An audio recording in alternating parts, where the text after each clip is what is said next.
아침에 일어나 날씨를 검색하려 할 때 검색 엔진에 키워드를 입력하는 동안 이미 내가 검색하려 했던 문장이 자동으로 완성됩니다.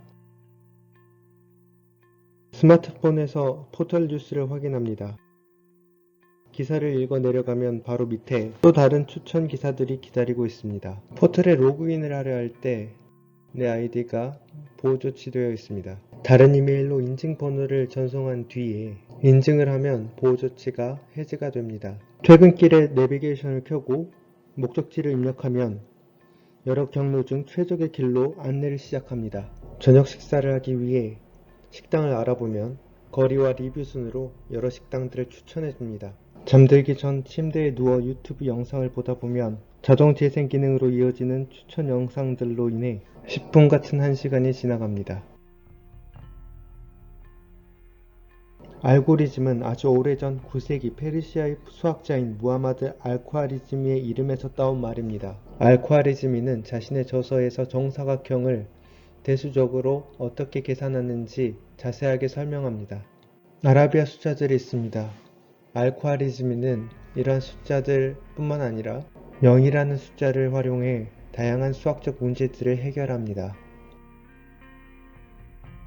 예전에는 알고리즘 하면 수학적인 계산 절차를 의미했습니다. 현대에 들어 그 의미가 확장되어 우리 정보교과에서 사용하는 알고리즘은 문제를 해결하는 방법과 절차를 의미합니다.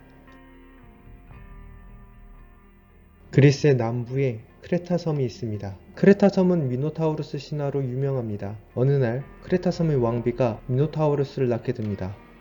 머리는 황소이고 몸은 인간이지만 꼬리가 달린 괴물입니다.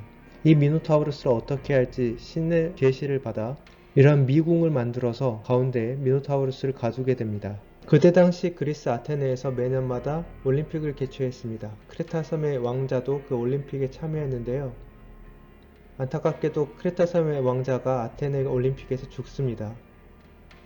이를 계기로 크레타 섬의 왕은 그리스에게 매년마다 여러 명의 소년과 소녀를 미노타우루스의 먹이로 희생시키게 합니다. 한번 들어가면 영원히 빠져나올 수 없다는 그 미궁에 집어넣게 되는 거죠. 매년마다 이러한 비극이 일어나자 그리스에서 테세우스라는 사람이 직접 자원을 해 그 미궁에 들어가게 됩니다. 이때 미궁에 들어간 테세우스는 미노타우루스를 멋지게 물리칩니다. 테세우스가 미궁의 한가운데서 미노타우루스를 물리친 후에 어떻게 이 미궁을 빠져나올 수 있었을까요? 신화에 의하면 아리아드네라는 테세우스의 연인이 붉은 실타래를 테세우스에게 줘서 테세우스는 그 붉은 실타래를 따라서 입구를 찾게 되었다라는 설이 있습니다. 테세우스가 빠져나왔다는 미궁의 평면도인데요. 자세히 보시면 입구가 한 군데밖에 없습니다. 그리고 그 미궁을 따라가다 보면 언젠가는 이 가운데에 도달하게 됩니다. 따라서 테세우스는 그 붉은 실이 없다 할지라도 들어온 길로 계속 가다 보면 언젠간 입구로 나오게 됩니다. 크레타 미궁은 전형적인 미로와 다릅니다. 전형적인 미로에서는 잘못 길을 선택하면 이렇게 180도로 뒤돌아가야 되는 구간이 있습니다. 그런데 크레타 미궁은 쭉 한 길로만 갈 수 있게 돼 있죠. 만약에 미노타우루스가 이런 전형적인 미로에 갇혔다고 칩시다. 그러면 어떻게 테세우스는 이 미로를 빠져나올 수 있을까요?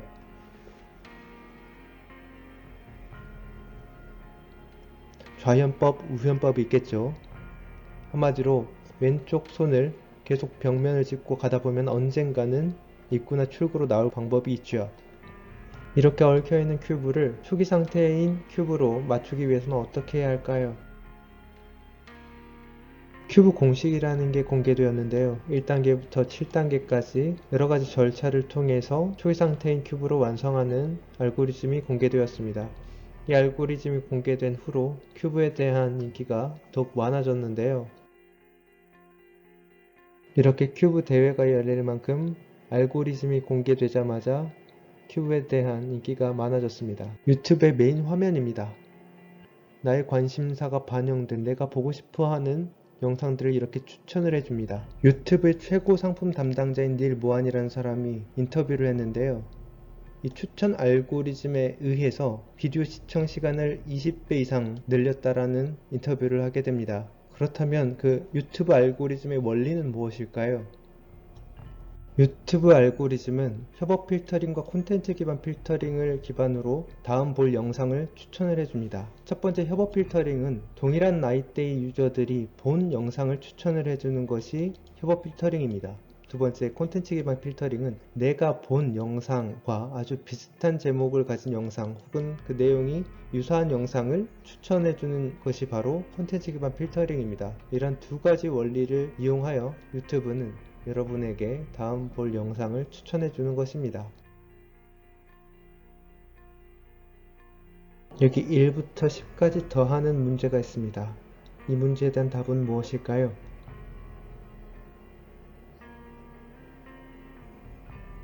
네, 답은 55입니다. 정답을 맞추는 것보다 더 중요한 건 어떠한 과정을 거쳐서 이 답에 도달하였는가가 더 중요합니다.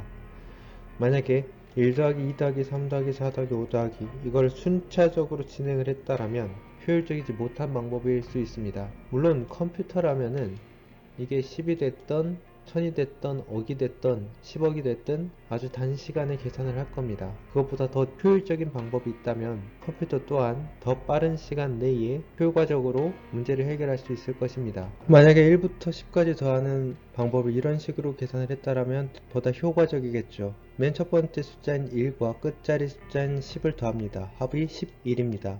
그리고 두 번째인 2와 끝자리인 9를 더해서 합이 11입니다. 마찬가지로 3과 8을 묶으면 11, 4와 7을 묶으면 11, 5와 6을 묶어도 11입니다. 총 묶음이 하나, 둘, 셋, 넷, 5개. 11 곱하기 5가 되면은 바로 55 라는 방법으로 이런 과정을 통해 보다 효과적이고 짧은 시간 내에 문제를 해결할 수 있죠. 알고리즘이라면 반드시 갖추어야 할 조건들이 있습니다. 첫 번째가 입력입니다. 알고리즘에서 입력이라는 것은 0개 이상의 입력이 존재하는 것을 의미합니다. 입력이 아예 없거나 혹은 다수의 입력이 존재할 수 있다는 의미죠. 2닫기 알고리즘으로 예를 들어 보겠습니다. 사람이 이를 닦는다라면 입력이 칫솔이 필요합니다. 그리고 치약과 물이 입력으로 주어져야 합니다. 로봇이 2닫기 알고리즘을 수행한다고 칩시다. 그러면 그 로봇에게도 칫솔이 주어져야 되고 치약이 주어져야 되고 물이 주어져야 합니다. 만약에 그 로봇이 똑같은 알고리즘을 반복해서 수행을 한다면 충분한 치약의 양과 칫솔 그리고 물이 이미 갖추어진 상태라면 굳이 입력을 하지 않아도 더 이상 추가하지 않아도 그 로봇은 2닫기 알고리즘을 수행할 수 있을 것입니다. 그래서 입력이 0개 이상 즉 입력이 없어도 알고리즘을 수행할 수 있다는 의미가 바로 이렇습니다. 알고리즘의 조건 두 번째입니다. 출력입니다. 출력은 반드시 1개 이상의 출력이 존재해야 합니다. 2닫기 알고리즘을 수행하면 깨끗하게 닫긴 2가 결과로 나타나며 이것을 출력이라고 할 수 있습니다. 세 번째, 명확성입니다. 알고리즘은 각 단계에서 무엇을 하는지 명확하게 표현이 되어야 합니다. 애매함이 없어야 하는 것이죠. 컴퓨터가 2닫기 알고리즘을 수행한다면 치약의 양을 얼마나 할지 구체적으로 양이 주어져야 합니다.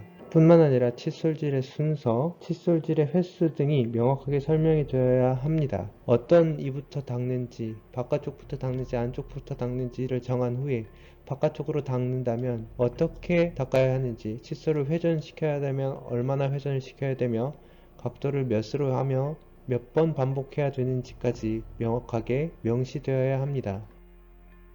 네 번째, 알고리즘은 수행 가능성을 만족해야 합니다. 알고리즘에서 수행 가능성은 명령어가 실행 가능해야 한다는 것을 의미합니다. 각 명령어가 논리적으로 수행이 되어야 한다는 뜻이죠. 2닫기 알고리즘을 예로 들어볼게요. 2닫기 알고리즘이 수행 가능성이 있다고 하면 알고리즘이 수행되기 전과 알고리즘이 수행되고 난 후에 그 변화가 있어야 합니다. 알고리즘이 수행이 된 결과 깨끗하게 닦인 이가 결과로 나타난다면 이 알고리즘은 수행 가능한 알고리즘이라고 평가할 수 있습니다. 다섯 번째, 유한성입니다. 알고리즘을 시작했다면 반드시 그 알고리즘에 끝이 있어야 된다, 종료가 되어야 된다는 것을 의미합니다. 2닫기 알고리즘이 수행됐다면 보통 3분 이내로 알고리즘이 종료되어야 합니다. 알고리즘과 프로그램의 차이는 무엇일까요? 경로 찾기 알고리즘을 예로 들어보면 출발지에서 목적지로 도착하는 즉시 알고리즘이 종료가 됩니다. 우리가 컴퓨터를 키면은 운영체제 프로그램이 실행되는데 그 운영체제 프로그램은 우리가 직접적으로 시작에서 전원을 누르고 종료하지 않는 이상 알아서 종료되지 않습니다. 따라서 알고리즘과 프로그램의 아주 큰 차이는 바로 유한성 조건이 있고 없고의 차이입니다. 알고리즘은 반드시 유한성 조건을 만족해야 하지만 프로그램은 그렇지 않다라는 점이 큰 차이점이라고 볼 수 있습니다. 자, 그러면 이런 알고리즘이 우리 일상생활에, 우리 미래에 어떻게 큰 영향을 줄지에 대해서 얘기해보는 시간을 갖도록 하겠습니다. 2002년 7월에 개봉한 영화 마이너리티 리포트입니다. 스티븐 스필버그 작품이고 2050년이라는 미래 사회를 그려냈습니다. 이 사회에서는 범죄가 일어나기 전 범죄를 예측해 범죄자를 단죄하는 최첨단 치안 시스템이 도입되어 있습니다. 이 시스템의 이름은 프리클라임 시스템이라고 해서 범죄가 일어나는 시간, 장소, 범행을 저지르는 사람까지 미리 예측해내는 알고리즘을 갖고 있습니다. 특수 경찰이 미래의 범죄자들을 범죄가 일어나기 전에 체포를 하게 됩니다.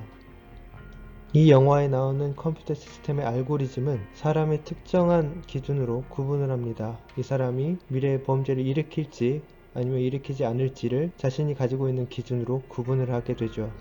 돈을 빌리려면 은행에 가죠. 은행에서는 고객을 1등급부터 10등급까지 등급을 매겨서 돈을 빌려줄지 말지를 결정합니다. 돈을 빌려준다 할지라도 고객의 신용 등급에 따라서 대출 이자를 결정하게 됩니다. 이렇게 은행에서 고객을 1등급부터 10등급까지 매기는 방식을 신용 등급제라고 합니다. 이 신용 등급제가 내년부터 2021년부터 1000점 만점 점수제로 바뀌게 됩니다. 그렇다면 왜 개인 신용평가가 등급제에서 점수제로 바뀌는 것일까요? 그 이유는 이제 개인 신용평가가 예전과는 달리 알고리즘과 인공지능으로 빅데이터가 분석되기 때문에 그 평가 결과가 더욱 세밀하게 나오기 때문입니다. 현재 국내에서 신용점수제의 변화에 따라 가장 발빠르게 대처하는 회사는 네이버 파이낸셜입니다. 이들은 자신들만의 신용평가 알고리즘을 구축했다고 발표했습니다. 그 알고리즘의 이름은 ACSS, Alternative Credit Scoring System, 대안신용평가 시스템입니다. 여기서 주목해야 할 단어가 바로 Alternative, 대안입니다. 기존의 신용평가 시스템과는 달리 대안적으로 뭔가가 추가되어서 신용을 평가하겠다라는 의미입니다. 고객의 인터넷 사용 시간, 고객이 내는 가스요금, 전기요금, 그리고 미납요금 얼마나 연체되었는지에 대한 정보, 온라인 결제 내역, 포인트 적립 내역, 이렇게 사소한 정보까지 신용 점수에 반영하여 알고리즘이 개인 신용의 점수를 산출해내는 원리겠죠. 네이버 파이낸셜은 이러한 대안 신용평가 시스템 알고리즘을 활용하여 금융 이력이 없는 신생 사업자에 대해서도 은행권 수준의 낮은 이자로 돈을 빌려줄 수 있도록 하겠다라고 발표하였습니다. 알고리즘은 한 사람의 직업을 결정하는 데 있어서도 막대한 영향을 끼칩니다.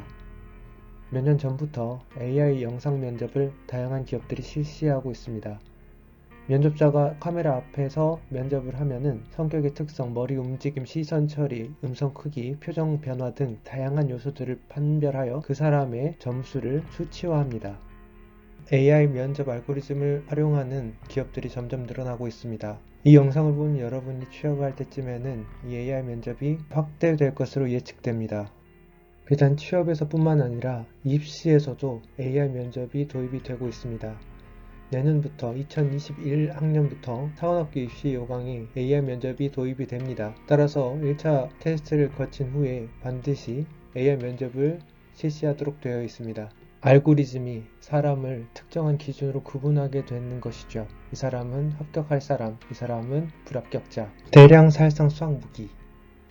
이것은 알고리즘을 의미합니다. 이 책을 쓴 캐시 오닐은 하버드 출신의 수학자입니다. 금융권에서 개인 신용 평가 알고리즘을 개발하는 데 참여한 데이터 과학자 출신이기도 합니다. 캐시 오닐이라는 사람이 내부 고발을 하기 시작합니다. 은행들이 만들어낸 그리고 만들 개인 신용 평가 알고리즘이라는 것은 돈 있는 사람들에게는 더 유리하고 가난한 사람들에게는 불리하게 되는 알고리즘에 불과하다라고 폭로하기 시작합니다.